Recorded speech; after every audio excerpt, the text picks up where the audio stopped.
Welcome to the Real Estate Investing Podcast, where we help you unlock your potential freedom through land investing, real estate investing, and entrepreneurship. Hey everyone, this is episode 75 of the Real Estate Investing Podcast discussing selling properties without a real estate agent. I'm your host, Dan Apke, joined by my brother and business partner, Ron Apke. Before we get into that, let's go over a question from one of our featured members. Today's question is from Jimmy in our Discord. Question is, I'm in Canada and I want to invest in land in the United States. Am I able to do this from Canada? What are some of the hurdles and things I'll need to do to be able to invest in America? Definitely possible. Happy to have you for sure, Jimmy.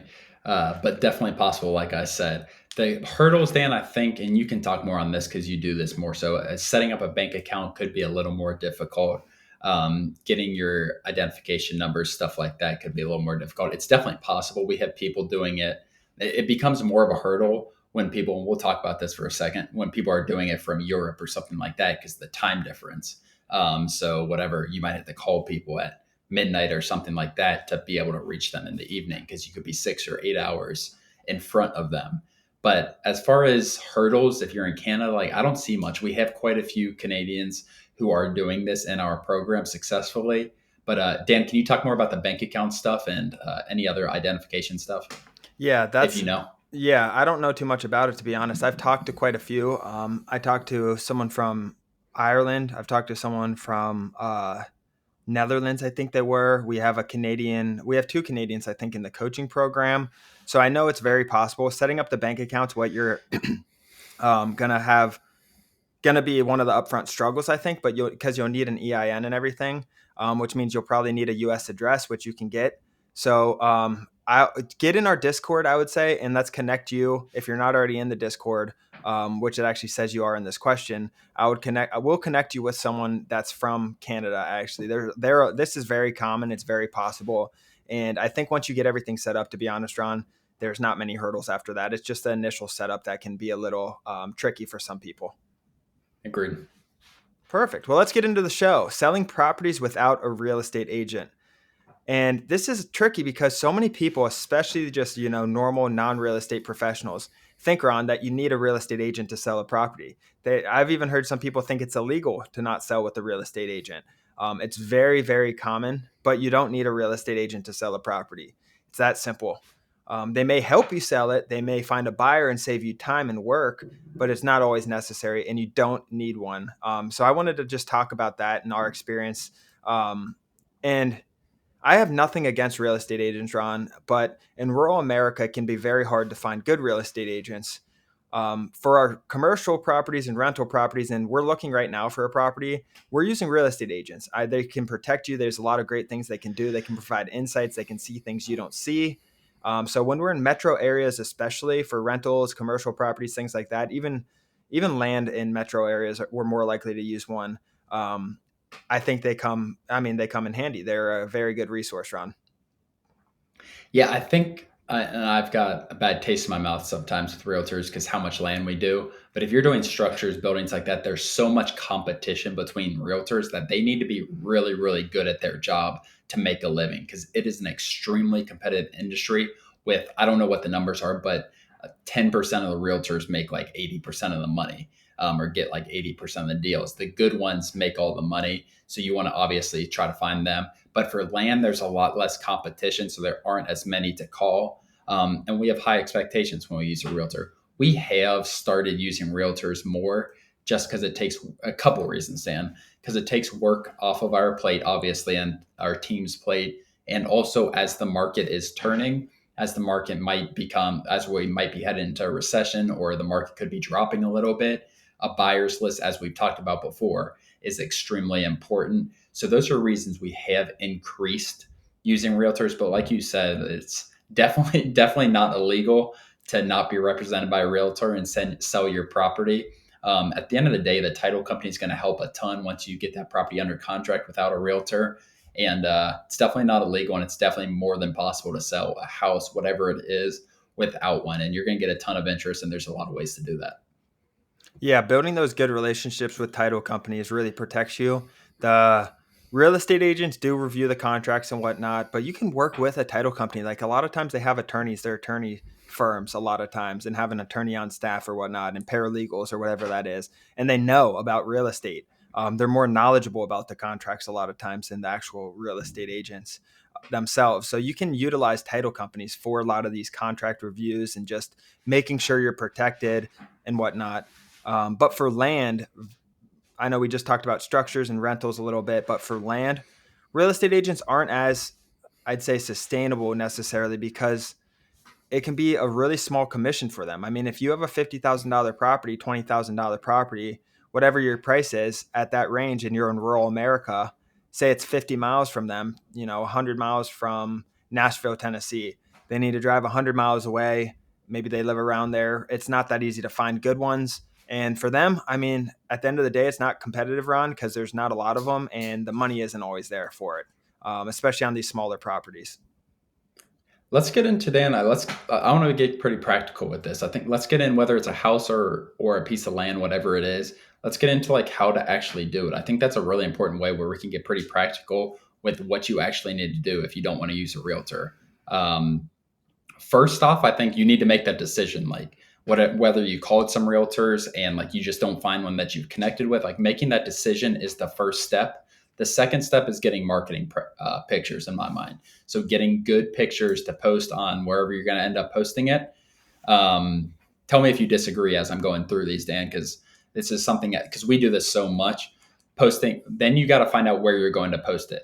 So posting, if it's not land and if it's a house or whatever it is, you need to post on the MLS. So there's things that are called flat rate brokers, and they're going to post on the MLS for you like a realtor would, but they don't take any percent. They don't actually represent you. They might charge $100 or $200 to post on the MLS. Um, Next thing is you got to get it posted. So getting it posted up on the flat rate sites on Facebook. I sold my house in 6 hours on Facebook in rural America. It was a town of 12,000 people. I sold it. I know the market pretty well, and I think I sold it just at market value, possibly even a little bit over market value. Um, and then once you get it posted, you're going to start getting calls. Like you gotta make sure that you have the price point right, getting comps, stuff like that. Makes you understand. So that might be another step in there before Dan is getting comps, choosing your price point.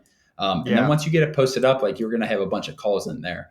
And then you got to make sure you have a contract, like have a look online, like MLS or selling my house, contract for selling my house, selling it for myself. You can get all types of contracts. You don't need to pay for it. I had a one or two page contract when I sold my house, Dan. So I think just going through those steps might be. Is there something I forgot? I kind of got sidetracked a little bit because I forgot about the comp part, pricing it. Yeah, I had that as number one, comping it out because that's the hardest part to do. That's why sometimes that's the one flaw I think, not as much on the real estate structure side, but on vacant land. That's one of the hardest things to do. Houses is pretty easy to comp, but have your price. I think that's like the number one or number two spot, Ron. Yep. And going into that, once you get someone like, let's say you're selling your house, I sold my house for like 170 grand the same day on Facebook. Once you do get someone to agree, like get the contract signed, you need to find a title company. Hope you already know an attorney or something in that area. If the buyer wants to use one of their attorneys, that's fine. But you need to get that contract to them. They're going to start the title process, and it's smooth. Like once realtors don't do much after that. They might organize a closing or something like that, but there's not much work in that. The realtor's value is in knowing buyers, getting the marketing pictures, doing open houses, stuff like that. But once you get it posted, the market is still pretty hot, Dan. So it's not a buyer's market by any means yet. It could be turning that way, but you can definitely do this. It's possible any type of real estate. Yeah. So where are we posting then, Ron? Like you mentioned Facebook Marketplace and the MLS a little bit. Where would you post a house right now? So I mean, those those are two of the bigger ones. I didn't even get to the point. So what I do is I'll post things on Facebook first to gauge interest. So I'm going to join a bunch of Facebook groups. So I sold. I'm not going to say the exact location where I sold my house, but it was in a rural town in South Carolina. So I joined a bunch of Facebook groups. Actually, I was already in them because I lived there. But I joined a bunch of Facebook groups, posted on Marketplace, and posted in those groups. And I probably got 50, 75 messages in a couple hours. And there's one person who stood out. And he said, like, I've been interested in this area really long. I'd like to buy this. He went under contract with me with a $2,000 earnest money. without even seeing the house, which is insane to me. But where else to post it, Dan? You can post it on Craigslist. At this point, if it's a house or a structure property, getting on those two is probably the best and where you're going to sell a lot of things. If it's not a house, if it's land, getting on land.com network, getting it meant Craigslist is a good spot to post. Did you have something else in mind, Dan? You did mention the flat rate. Flat rate broker. So yeah, the MLS with the flat rate broker for land and for houses, for anything really, doing that. Like I said, I typically test my pricing first with Facebook. So if I think I'm overpriced or underpriced, if I get blown up on Facebook with 8 offers, I'm going to put that price higher. I underpriced it. So that's another way to kind of comp yourself, honestly. Once you put on the MLS and you have that price point, you can still adjust it, but it's a little more difficult in the MLS to adjust. Yeah, exactly. So now we have Facebook Marketplace and the MLS. Those are the main two ones. You can put on some other sources if you want, but the MLS will go to, the Zillows of the world and the Realtor.coms, Redfins of the world. Facebook Marketplace will reach your local network very, very well, especially for people who aren't necessarily looking at those MLS listings. And then you get referrals from Facebook Marketplace a lot too. Like people just click send or share and then send that posting to someone they know is looking for a house. I think that's where it comes in really, really clutch actually. But you guys got to make sure you get, your photos, hire a great photographer. If it's a house, I would personally, that's what I would do. Get great photos, make it look sexy and appealing, good description, all that stuff, because there's a lot of houses on the market. This isn't like a year ago run. There's a lot more houses right now on the market. Inventory is rising. So there's going to be more competition. The more you can stand out, the more these sites like Zillow and Redfin, they're smart. They know good pictures. They know good descriptions. They know what people want to see. Their algorithm picks up on that, and you want to be on their algorithm's favor, I think, personally, Ron. When you zoom out on Zillow, why do some red dots come up and some don't? And then you keep zooming in, Ron, for sale dots. You keep zooming in and it shows more and more. I feel like that's Redfin's and Zillow's algorithm showing this is the ones that you're going to like. These are the ones that are appealing and sexy personally. So you do want really, really good marketing.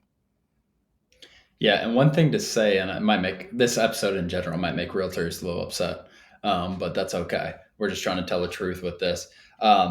Before you post with the realtor, even if, like you said, like I'm 100% going to post with the realtor, post it on Facebook and just say, even with to your general friends, I'm selling my house. If anyone's interested, reach out to me, please. Because it is still a seller's market. A realtor is going to charge you 6%. So if you sell a $500,000 house, you're paying $30,000 in realtor fees. That comes 100% out of what you're selling the property for. The hardest thing with that is making sure you can comp it out properly. But if you think you can make a comp or comp it out and you post on Facebook, you get 5 people who are interested, and then you think you're selling it for what it's actually worth and not too far under what it's worth, you're going to save money not using a realtor. And that's just a simple first thing to do. Even if you plan on posting at the realtor, if you get no responses, doing that first, it is not a difficult process if your house can be sold that easily. And there's so many areas that are so hot still right now, Dan. Yeah, and I guess the advantage of selling without a broker on, what are those? Because if you post it on the flat rate MLS, you're still paying a fee, correct? You will, if a buyer's broker comes in, you'll pay a fee. So when I sold my house, I sold it on Facebook. And that's why I liked it so much. Like I was expecting to maybe have to pay a 3% fee for a buyer's broker. This buyer came to me and he told me like, I'm not representing anything like that. And there are people out there like that. Like I'm trying to avoid having a broker in this transaction. We will use an attorney to close the transaction, make sure there's no fraud or anything like that. And that's what the attorneys do. The money aspect is very appealing, Dan, to me, but I'm trying to look at it in a mindset of someone who's never sold something. So it is a little more difficult. The comping out is difficult. And that's where the brokers can become very useful. But other advantages, it's just you have more control of the situation, I think, Dan. You might sign with a realtor that you don't get along with. Once you sign that contract, the realtor has the rights to sell the property for about 6 months, typically. You can't get out of those contracts. It's not an easy thing to do. Yeah, and I would start like on the comping side, Ron. So for houses, say we're from Cincinnati, Ohio. So say it's in Cincinnati, Ohio, and I have a house in Cincinnati. Look for a house in your neighborhood. You can go back 36 months on Zillow. look for a house in your neighborhood, because I know Cincinnati's street by street and neighborhood, like literally street by street pricing. So things differ pretty quickly, but you should be able to get some comps very close to you. Look in the last 6 months, the more recent, the better. So if you find a 2 bedroom, let's say a 3 bedroom, 2 bath house, that's from, put your filters on Zillow and go to sold and put within 6 months or so, and put your filters on whatever your house is or your apartment is or whatever you're selling. So maybe your filters 2 to 5 acres if you're selling land. For rental, maybe, or for a house, maybe it's 3 bedrooms, 2 baths between 1250 square feet to 1500, and see Mm. what structures nearby have sold. Then you actually want to look into those and see how fast they sold, for what price they sold. So if your house is 1400 square feet and down the road there's a 1500 square feet very similar, a little bigger than yours, do that price per square foot, go into theirs, look at the quality of the house, look at the upgrades, because this stuff does matter with houses a little bit, Ron. The flooring, the upgrades, the kitchen, compared to yours, say, oh, this is a lot more modern than mine's not going to go for the same price per square foot as this, but somewhere close, that's kind of a good starting point, and scale back from there. And then the further away the price property was sold, Ron, so maybe it was sold 18 months ago instead of 90 days ago, you're going to know that price has appreciated significantly, especially with COVID. So you just got to find your data points and rationalize with them, Ron. Yeah, and houses, there's so many comps, so it's not, if you play around with it enough and put the work in, you'll be able to find some comps. One thing I think Zestimate realtors do too. help with, exactly, Zestimate's. I mean, Zestimate's pretty not. It's It's a starting decently point. accurate. Yeah, maybe within 10% or something. Another thing realtors do help with is keeping, not completely keeping emotion out of it, but when you're posting yourself, like you believe your house is, it's hard to like take yourself out emotionally. Like you put in the work to whatever, add whatever, upgrade, stuff like that. But at the end of the day, it might not comp the same. Interested buyers might not be as interested in as that house down the street or something like that. So it does take emotion out of it. And a realtor can just tell you, like, look, buyers aren't looking for your green carpet or whatever it is. Buyers are looking at that as an expense. Like they're going to need to replace X, Y, Z. But it's possible, Dan. I don't have much more, to be honest with you. You need to it's going to take some work, but it can save you 10, 15, $30,000 on a $500,000 house very easily. Yeah, no, I think that's all. I think that's really got the point across. I think that's a lot of valuable information for people if you're looking to sell your house or just want to know how the process works. Like, it is very possible. I want to sell a future house by myself just to go through the process from learning experience. I mean, we do it with land all the time, but I would love to just do it myself with a house. I feel like that would just be something fun, and like a little project on the side to learn a little bit.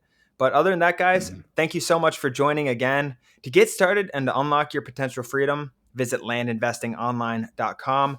Join our free Discord where Ron and I are involved and a ton of other successful real estate investors. Please like and subscribe our YouTube channel, Apple Podcasts, Spotify, whatever you guys are listening to. If this got any value for you, it means a lot to Ron and I. Other than that, thanks for joining, and we'll see you next episode. Thanks, guys.